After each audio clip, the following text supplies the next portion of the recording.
الفاتحة بنية القبول وتمام كل سلو مأمول وصلاح الشأن ظاهرا وباطنا في الدين والدنيا والآخرة دافعة لكل شر جالبة لكل خير لنا ولوالدينا ولأحبابنا ولمشايخنا في الدين مع اللطف والعافية وعلى نية أن الله ينور قلوبنا وقوالبنا مع الهدى والتقى والعفاف والموت على دين الإسلام إلى محنة ولا امتحان بجاه سيدي ولد عدنان جامعة لكل نية صالحة وزيادة ومحبة في شرف الحبيب سيدنا محمد صلى الله عليه وسلم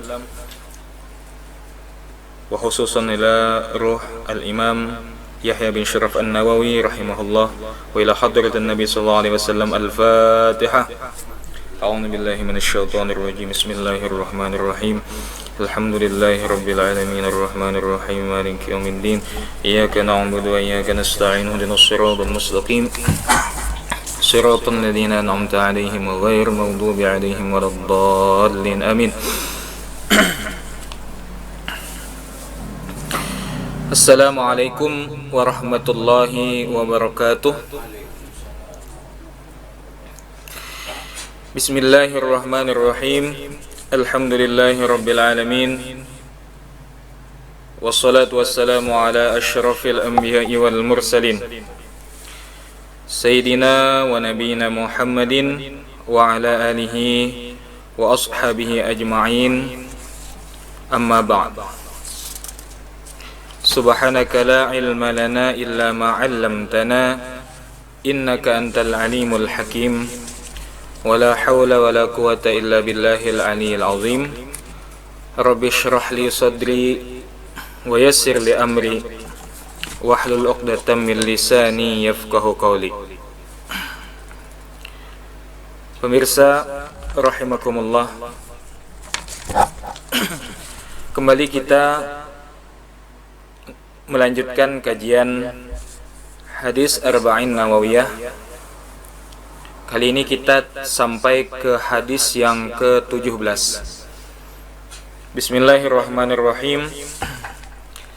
An Abi Ya'la Shaddad bin Aus radhiyallahu anhu an Rasulillah sallallahu alaihi wasallam qala inna Allah kataba al-ihsana ala kulli shay'in فإذا قتلتم فأحسنوا القتلة وإذا ذبحتم فأحسنوا الذبحة وليحد أحدكم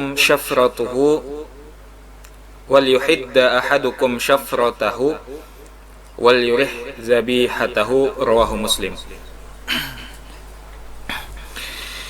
Hadis yang ke-17 ini diriwayatkan dari sahabat Nabi Abi Ya'la Shaddad bin Aus radhiyallahu an,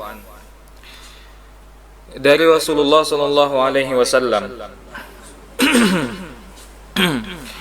innallaha katabal ihsana ala kulli syai'in. Sesungguhnya Allah katabal ihsana, Allah mewajibkan, Allah menuntut al-ihsana, berbuat ihsan, ala kulli syai'in, atas setiap sesuatu. Fa idza qataltum, maka apabila kalian qataltum, membunuh atau mematikan, karena ada beberapa hewan ataupun hukuman berupa hukuman mati ya. Maka ketika membunuh, melaksanakan hukuman mati atau membunuh hewan yang perlu dibunuh, fahsinul qitlata, maka bagus-baguslah dalam membunuh, dalam melaksanakan hukuman mati. Wa idza dzabhtum, dan apabila kalian menyembelih, fahsinuz zibhata, maka bagus-baguslah dalam menyembelih. Wal yuhidda ahadukum syafratahu, dan hendaklah menajamkan salah seorang kalian syafratahu, akan pisaunya. Kalau menyembelihnya pakai pisau, akan parangnya kalau menyembelihnya pakai parang. Wal yurih dzabihatahu, dan hendaklah dia merehatkan. Merehatkan di sini adalah contohnya sebelum disembelih diberi minum, kemudian diberi makan dulu. Jadi yurih, agar dia rehat, merasa tenang. Zabihatahu, binatang yang akan disembelih. Rawahu Muslim. Pemirsa rahimakumullah, hadis ini diriwayatkan dari sahabat yang bernama Abu Ya'la, kunyahnya Abu Ya'la, nama beliau Shaddad bin Aus radhiyallahu anhu. Shaddad bin Aus ini beliau dikenal jami'an bainal ilmi wal hikmati. Beliau ini menggabungkan, punya sifat yang sempurna, yaitu apa? Bainal ilmi wal hikmah, menggabungkan ilmu dan hikmah. Hikmah ini kalau bisa diartikan, hikmah ini bijaksana. Artinya apa yang dilakukan sesuai dengan ilmu. Nah, jadi beliau ini punya ilmu dan mengamalkan dengan ilmunya. Salah seorang sahabat yang menyampaikan pujian kepada Shaddad bin Aus adalah Abu Darda. Kata Abu Darda, "Inna likulli ummatin faqihan." Sesungguhnya bagi setiap umat itu ada faqih, yang paham agama, yang ahli dalam bidang agama. Wa inna faqiha hadil ummah Shaddad bin Aus. Sungguhnya yang paham agama pada ini umat adalah Shaddad bin Aus. Nah, jadi beliau ini dikenal seorang yang faqih, orang yang paham agama. Pemirsa rahimakumullah,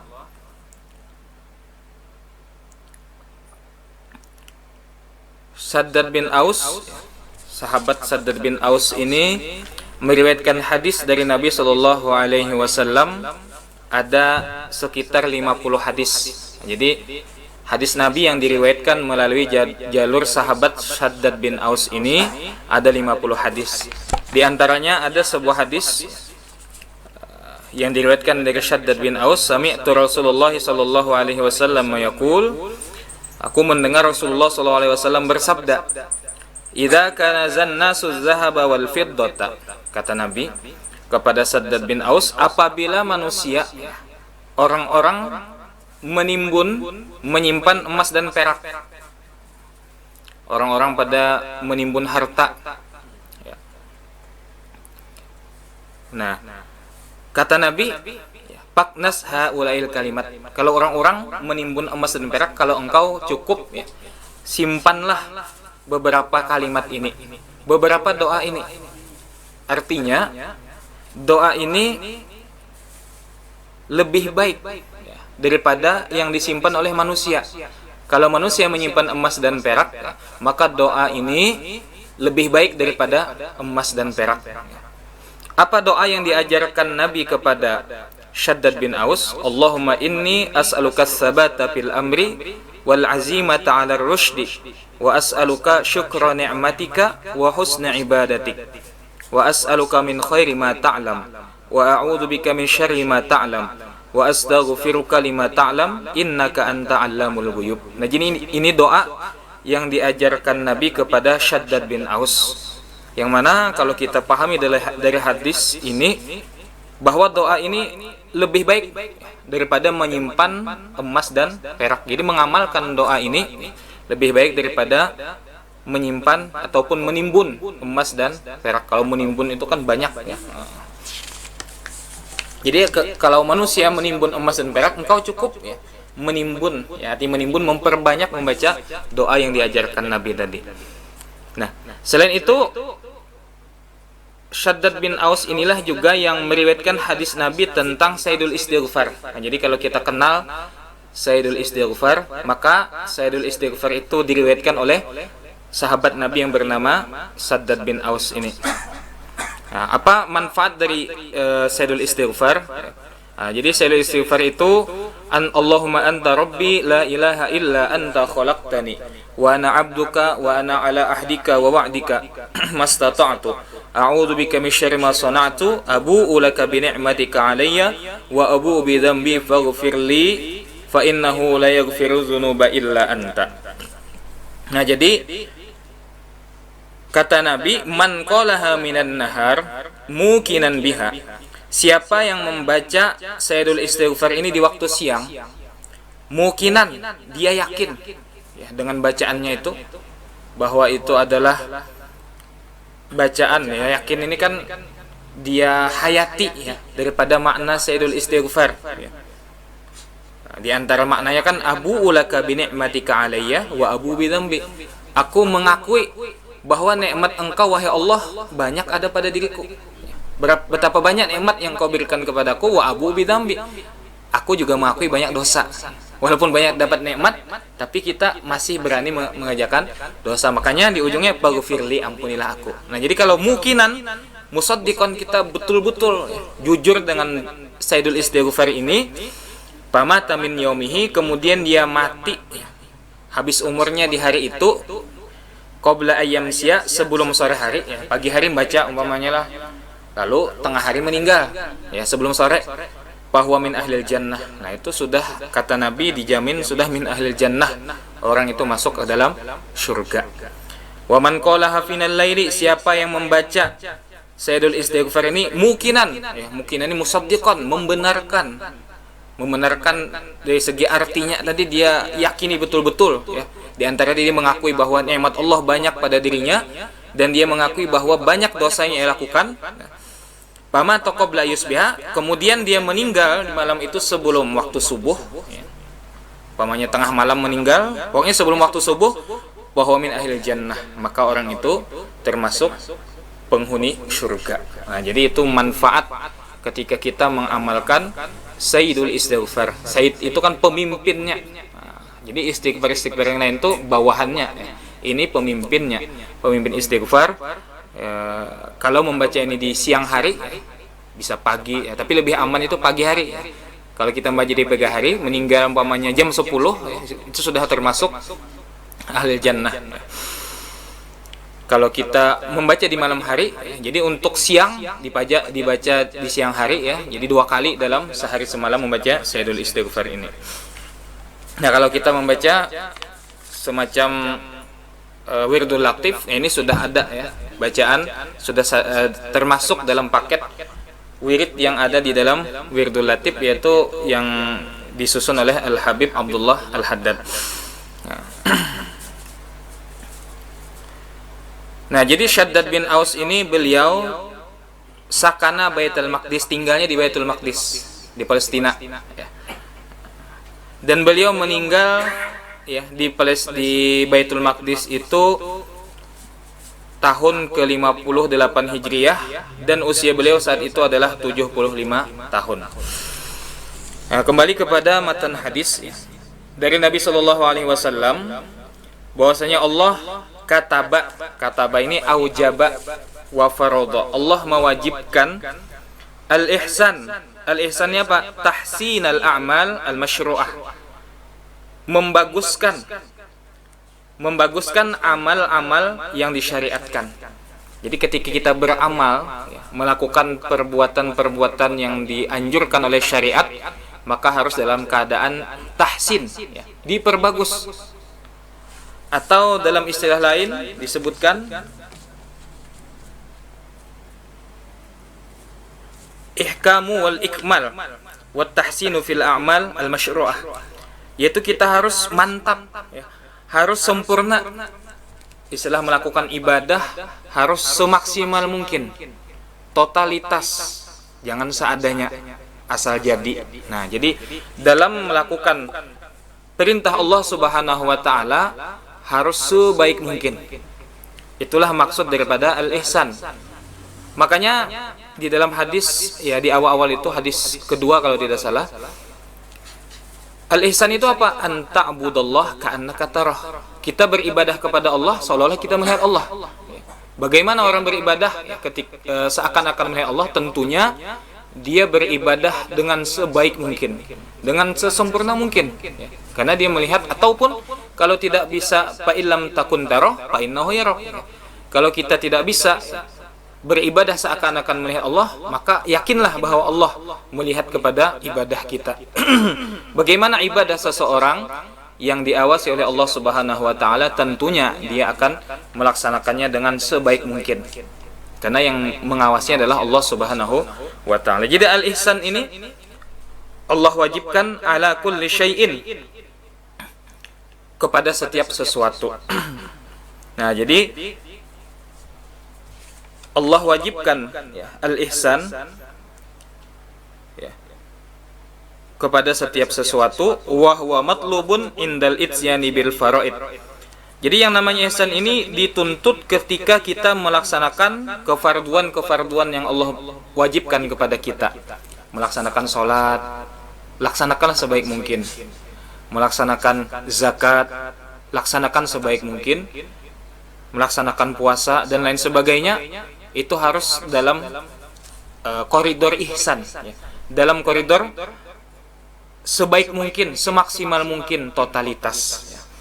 Wa fi tarkil muharramat, ketika kita meninggalkan yang diharamkan Allah. Wa fi muamalatil khalqi, dan ketika muamalah, hubungan sesama makhluk juga kita harus ihsan, ya. Wal ihsan fiha, nah jadi ihsan padanya itu ayyatiya biha ala ghayati kamaliha, bahwa kita mengerjakan kewajiban-kewajiban itu ala ghayati kamaliha, sesempurnanya, sepuncak sempurnanya, ghayati kamaliha, sesempurna mungkin.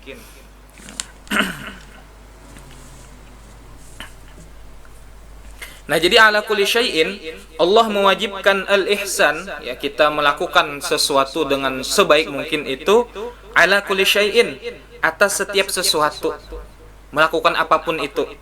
Nah, jadi kullu syai'in ini yashmalun nafsa wa ghairaha, termasuk dalam kita memperlakukan ihsan ini kepada diri kita, ya, ataupun selain diri kita, minal ahli, kepada keluarga, wal khodam, pembantu, wasairun nas, dan manusia seluruhnya, hattal anbiya alaihi wassalatu wassalam, wal ulama wa kadal malaikah, kepada malaikat, wal jin wal bahaim, was sama wal ardu wan nabat was syajar. Nah, jadi kepada siapapun, ya, ala kulli syai', ya, terhadap setiap apapun. Nah, di sini dicontohkan pamal ihsanu ila nafsi, ya. Adapun ihsan kepada diri sendiri, bagaimana bentuknya kita berbuat ihsan kepada diri sendiri? Bahwa ayyahmilaha ala fi'li ta'at, yaitu kita bawa diri kita ini untuk melakukan taat kepada Allah Subhanahu wa taala. Kita bawa sholat, nah itu ihsan kita. Kita bawa berangkat umpamanya ke majelis-majelis, itu ihsan, ya, itu bentuk kita ihsan kepada diri kita. Wajitina bil mukhalafat, dan menjauhi yang bertentangan dengan syariat.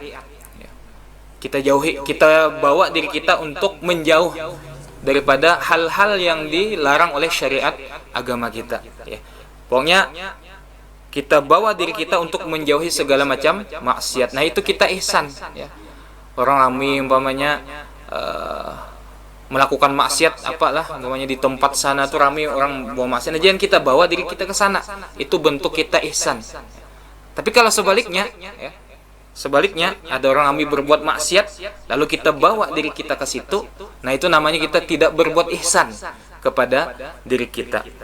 Wa alla yuridaha mawaridas su', jangan dibawa diri ini ke tempat-tempat yang jahat, ke tempat-tempat yang jelek.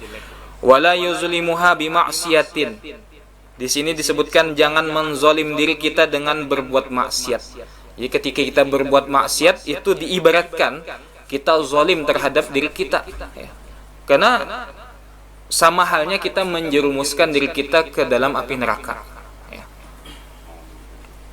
Padahal kan di dalam Al-Quran, ya ayyuhalladzina amanu qu anfusakum wa ahlikum nar, jagalah dirimu dan keluargamu daripada api neraka. Sementara kita menjerumuskan ya, dengan berbuat maksiat itu ke dalam api neraka. Nah, ini orang tidak melaksanakan ihsan namanya. Wala yuti'uha fi kulli ma turid. Dan bentuk ihsan kita kepada diri kita tidak menaatinya dengan pada setiap yang apa ia inginkan. Jadi bukan namanya ihsan itu apa yang kita mau kita turuti. Apa yang nafsu kita inginkan kita kabulkan ya. Jadi la yuti'uha fi kulli ma turid. Jangan menaati diri kita pada setiap apa yang ia inginkan. Nah, itu cara kita berbuat ihsan kepada diri kita. Nah, itu ihsan ilan nafsi. Kemudian wa ammal ihsanu ilal ahli wal khodam. Adapun bentuk ihsan kepada keluarga dan khodam, ada kita punya anak buah di rumah ya. Bagaimana cara kita ihsan kepada mereka ya. Ada keluarga, anak istri di rumah, bagaimana cara kita ihsan kepada mereka? Bahwa ayyu'ashirahum bil lutfi wa husnil khuluq, bahwa kita bergaul dengan mereka dengan lemah lembut dan menunjukkan akhlak yang mulia, akhlak yang bagus. Ini adalah cara kita berbuat ihsan kepada keluarga dan orang-orang yang membantu kita di rumah. Jadi lemah lembut. Ini kalau kasar berarti orang ini tidak melaksanakan ihsan. Baik itu kata-kata ataupun perbuatan kasar. Nah, jadi kalau kasar itu berarti tidak melaksanakan ihsan. Kalau ihsan kepada keluarga, kepada anak buah yang ada di rumah, ayyu'ashirahum bil lutfi wa husnil khuluq, bahwa bermuasyarah, bergaul ya, dengan mereka dengan lemah lembut dan husnul khuluq, yang menampakkan akhlak yang baik. Wa ya'muruhum bil ma'ruf, memerintahkan mereka dengan berbuat baik. Sebagaimana dalam sebuah hadis dikatakan muru auladakum bis-shalah inda sab'in ya. Perintahkanlah anakmu untuk melaksanakan salat ketika usianya 7 tahun. Jadi di sini adalah perintah Rasulullah sallallahu alaihi wasallam kepada kita agar memerintahkan, menyuruh anak kita melakukan salat. Itu bentuk ihsan ya, kepada keluarga dan juga anak buah ya. Jadi kan di sini khodam ya, pembantu kita, umpamanya ada yang membantu kita, bawahan kita. Maka kalau kita ingin berbuat ihsan kepada mereka, di antaranya kita suruh untuk berbuat baik ya.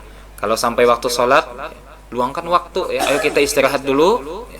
Kita melaksanakan sholat ya. Kalau ada bos umpamanya tidak tahu menau ya, tidak mau tahu dia waktu sholat atau waktu apa ya, tidak memerintahkan bawahannya untuk melakukan kewajiban, nah, maka orang ini disebut tidak berbuat ihsan ya. Jadi ihsan itu diantaranya adalah ya'muruhum bil ma'ruf wa yanhahum 'anil munkar, melarang mereka daripada perbuatan yang mungkar, wa yu'allimahum ma yahtajuna ilaihi, dan mengajarkan kepada mereka ya, keluarga ataupun pelayan ataupun pembantu kita, ma yahtajuna ilaihi, apa yang mereka butuhkan. Jadi kewajiban-kewajiban mereka belum tahu tentang salat, diajarkan tentang salat ya. Mereka belum tahu tentang kewajiban-kewajiban ya, dalam kehidupan ini ajarkan kepada mereka. Yaitu adalah bentuk ihsan ya, kepada keluarga dan khodam tadilah. Wala yukallifuhum ma la yutiqun. Nah, ini penting juga bagi yang punya anak buah ya, yang punya bawahan. La yukallifuhum, jangan membebani mereka dengan yang mereka tidak mampu ya. Jadi manusia itu punya batas kemampuan. Kira-kira umpamanya orang tidak mampu, jangan dibebani. Nah, itu bentuk ihsan ya. Wala yudi'uhum, dan jangan menyia-nyiakan mereka. Faqad qala sallallahu alaihi wasallam, karena Nabi sallallahu alaihi wasallam ada bersabda, kafa bil mar'i isman ayyudi'a man ya'ul. Cukup bagi seseorang itu dosa ya, dosa ini cukup sudah untuk memasukkannya ke dalam neraka istilahnya kan. Ayyudi'a man ya'ul, kalau dia menyia-nyiakan tanggungannya ya, tanggungannya keluarga ya, keluarga anak istrinya dia sia-siakan, tidak diberikan nafkah, tidak diajari. Nah, itu sudah cukup ya, cukup dosa itu untuk menjerumuskannya ke dalam api neraka. Wa amal ihsanu ila sairin nas, adapun ihsan kepada seluruh manusia, ya ini bukan keluarga kita, bukan anak buah kita, kepada manusia yang lain, ya. Itu bagaimana? Bahwa alla yagusyahum bal yansahu lahum, jangan menipu, ya, jangan ditipu orang, ya. Bal yansahu lahum, bahkan dia nasihat, ya, setia kepada orang lain. Wa yuhsinu suhbatahum, dan baik dalam bergaul, ya, wa yatahammalu adzahum, dan menyandang gangguan mereka. Kemudian wa ammal ihsanu ilal anbiya. Nah, jadi kepada para nabi pun kita harus berbuat ihsan, ya. Apalagi ngarannya ihsan dulu nampamanya lah. Nah, jadi berbuat ihsan kepada para nabi itu bagaimana bentuknya? Bahwa ayyu'mina bihim, kita beriman kepada para nabi. Bukan hanya kepada Nabi Muhammad, ya. Kepada Nabi Adam kita beriman, kepada Nabi Idris dan seterusnya, ya. Kita beriman kepada seluruh para nabi. Wa bima ja'u bihi an rabbihim, dan dengan, ya, yang mereka bawa dari Tuhan mereka, ya. Ya, seperti Nabi Muhammad bawa Al-Qur'an, kita beriman bahwa Al-Qur'an itu berasal dari Allah Subhanahu wa ta'ala. Seperti Nabi Isa membawa kitab Injil, kita beriman, ya, dengan apa yang dibawa oleh para nabi. Wa annahum safwatullah min khalqihi, dan kita berkeyakinan bahwa para nabi itu adalah orang-orang pilihan daripada hamba-hamba Allah Subhanahu wa ta'ala. Wa amal ihsanu ilal ulama. Nah, kemudian kita berbuat ihsan kepada para ulama, bagaimana bentuknya? Bahwa bitauqirihim, yaitu dengan memuliakan mereka, menghormati para ulama. Jangan disamakan ulama dengan yang bukan ulama, baik itu dari segi perlakuan, dari segi bahasa kita, ya. Jadi kita taukir, ya, kita menghormati kepada para ulama. Wa qabuli ma yarawnahu, dan kita menerima pendapat mereka, ya, karena kita ini kan awam, ya, tidak mengerti. Jadi apapun yang dikatakan para ulama, ya, kita sebagai muqallid, ya, maka kita terima. Wa adamu idzaati auratihim, dan tidak menyebarkan, ya, tidak menyebarluaskan auratihim, aurat mereka, artinya hal-hal yang aib yang terjadi pada para diri ulama. Yang namanya ulama ini kan manusia, ya, bukan maksum. Ya, ada mungkin sekali-sekali melakukan khilaf, ya, melakukan sesuatu kesalahan. Tugas kita sebagai orang awam, ya, menutupi, ya, bukan disebarluaskan. Wah, ini guru itu sidin gini, ya, itu bukan. Jadi kalau kita berbuat ihsan kepada para ulama, ya, adamu idzaati auratihim, jangan disebarluaskan. Kalau seandainya para ulama itu ada melakukan sesuatu yang tidak baik, ya, kita tutupi. Nah, itu bentuk ihsan kita kepada para ulama.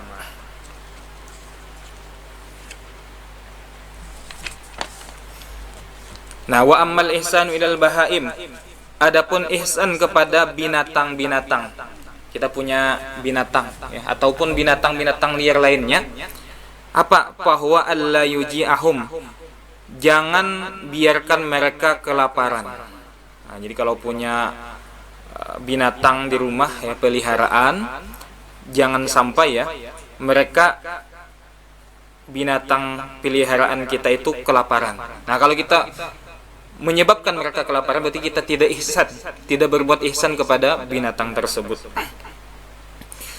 Wala yu'tishahum, jangan bikin mereka kehausan. Jadi kalau berani memelihara binatang, pastikan, ya, pastikan kita mampu untuk memberikan makan dan minum secukupnya, ya. Wala yudribahum bighairi mujibin, jangan memukul binatang itu tanpa ada sebab yang memang harus dipukul. Tiba-tiba kita pukul, nah itu bukan ihsan, ya. Wala yukallifuhum minal amal ma la yutiqun, jangan memberati binatang-binatang daripada pekerjaan yang mereka tidak mampu. Ini binatang yang bisa disuruh bekerja, seperti kita punya kuda, ya, punya sapi, punya, pokoknya binatang-binatang yang bisa bekerja, jangan dipaksakan, ya, mereka untuk bekerja melewati daripada kemampuan mereka. Wala yastamirru rakaban 'ala dabbati wa huwa waqifatun ilaihi hajin. Bahkan ya, jangan kita tetap ya, posisi kita di atas binatang ternak padahal dalam keadaan berhenti. Ini berkuda, padahal lagi parkir kudanya, lalu kita duduk di atasnya. Itu kan tidak ada keperluan apa-apa. Beda halnya kalau ingin jalan, wajar kita duduk di atasnya. Nah, ini bentuk ya, bentuk kita setengah menyiksa ya dengan binatang itu. Harusnya kan bisa kita turun daripada punggung kuda itu. Bahkan ya, ada ancaman ya, bagi orang yang menyia-nyiakan binatang. Jadi Nabi Shallallahu Alaihi Wasallam melihat beliau di dalam neraka itu ada perempuan. Di dalam neraka ada perempuan, ya hitam, orangnya tinggi. Kenapa? Sebabnya tu'azzabu bisababihi rotin. Ini diajab karena hanya sebabnya kucing. Gara-gara kucing masuk ke dalam api neraka. Kenapa? Robatotha, dia ikat kucing itu. Diikatnya, falam tut'imha, tidak dikasih makan, wala tuskiha, tidak dikasih minum, walam tada'ha, juga tidak dilepas ya. Ta'kulu min husyasil ardi ya. Kalau dilepaskan bisa dia makan daripada binatang-binatang yang ada di bumi ya. Hatta matat, sampai kucing tadi mati. Gara-gara kucing mati masuk ke dalam api neraka. Wal iyadu billah.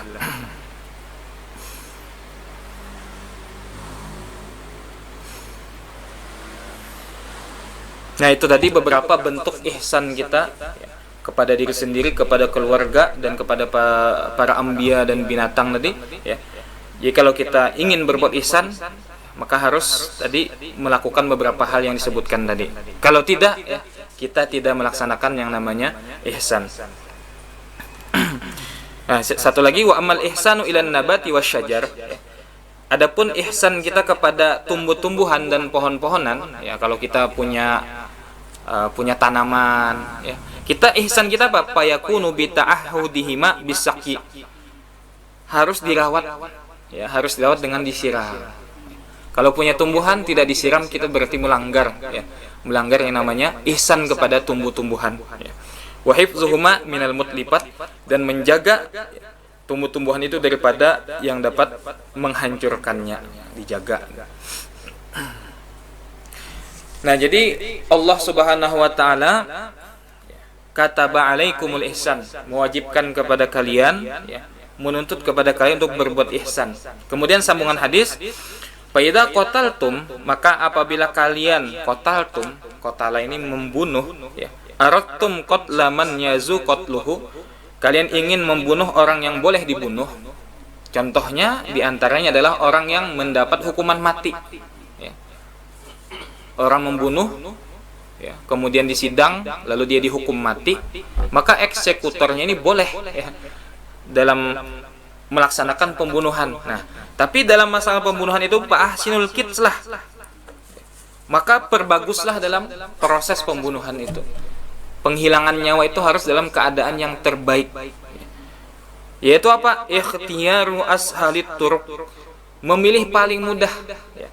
Wa akhaffiha ilaman, paling ringan sakitnya. Wa asra'iha izhaqan, dan paling cepat ya, mematikannya. Jangan sampai dia merasakan setelah dihukum mati masih merasakan sakit. Wa dzalika yahsulu bidorbil unuki bisayfi. Nah, jadi kata para ulama, membunuh ya ataupun menghukum dengan hukuman mati yang paling terbaik jalannya adalah dengan memancung kepalanya dengan pedang. Itu jalan terbaik. Kalau masih pakai umpamanya pakai digantung, itu masih merasakan sakit. Itu bukan jalan terbaik. Nah, jadi jalan terbaik adalah dorbil unuki bisayfi. Nah, termasuk juga membunuh binatang-binatang yang mengganggu. Nah, binatang-binatang mengganggu, maka usahakan membunuhnya dengan cara yang terbaik. Intinya jangan dengan cara yang sadis. Wa idza dzabahtum, apabila kalian menyembelih, aradtum dzibha ma yahillu dzibhuhu minal hayawanat, kalian ingin menyembelih sesuatu yang halal disembelih daripada hewan, fa ahsinuz dzibhah, maka perbaguslah dalam menyembelih.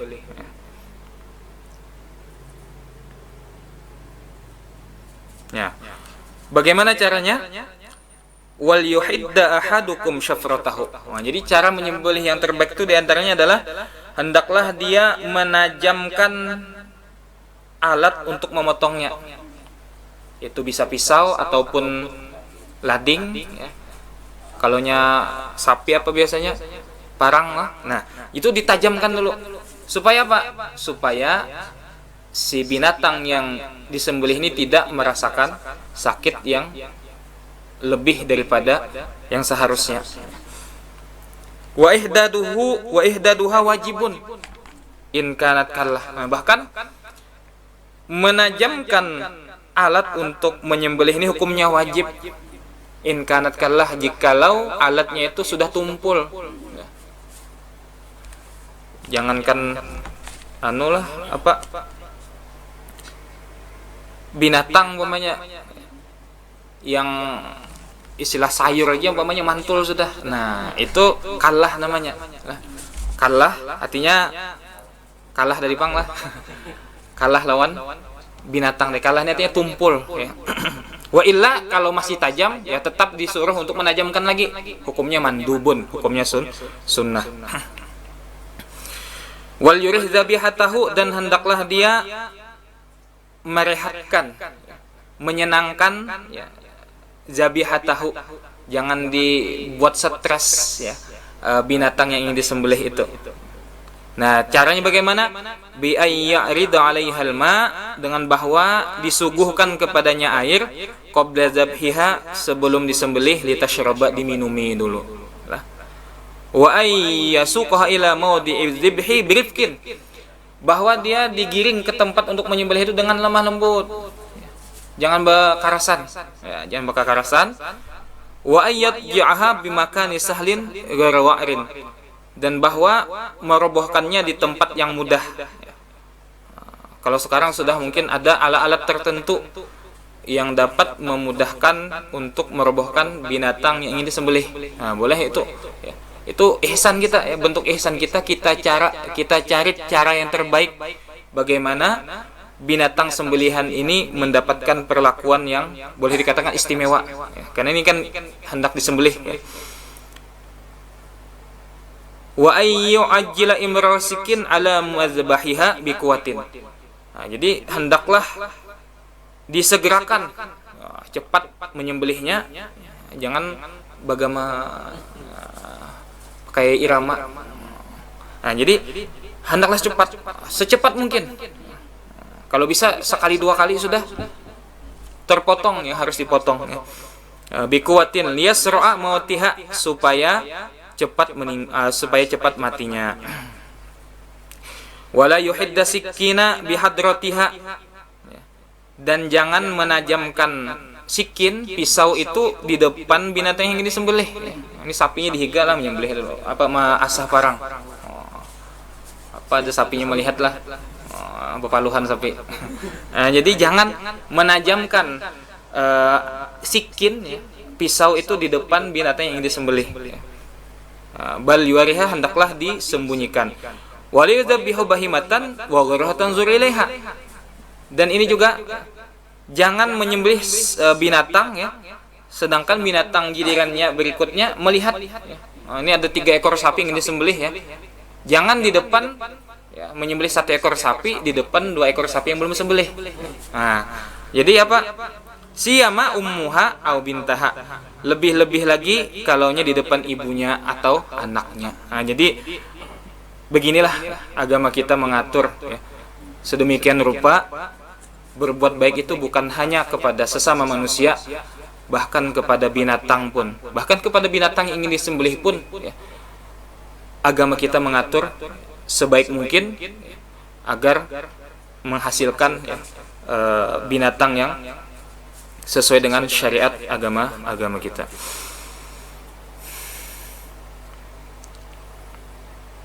Ya, pernah seorang di zaman Rasulullah Shallallahu Alaihi Wasallam, Rasulullah Shallallahu Alaihi Wasallam ini beliau melewati satu orang laki-laki, dia meletakkan kakinya di sofah, ya, di lehernya kambing, ya, batisnya di leher kambing.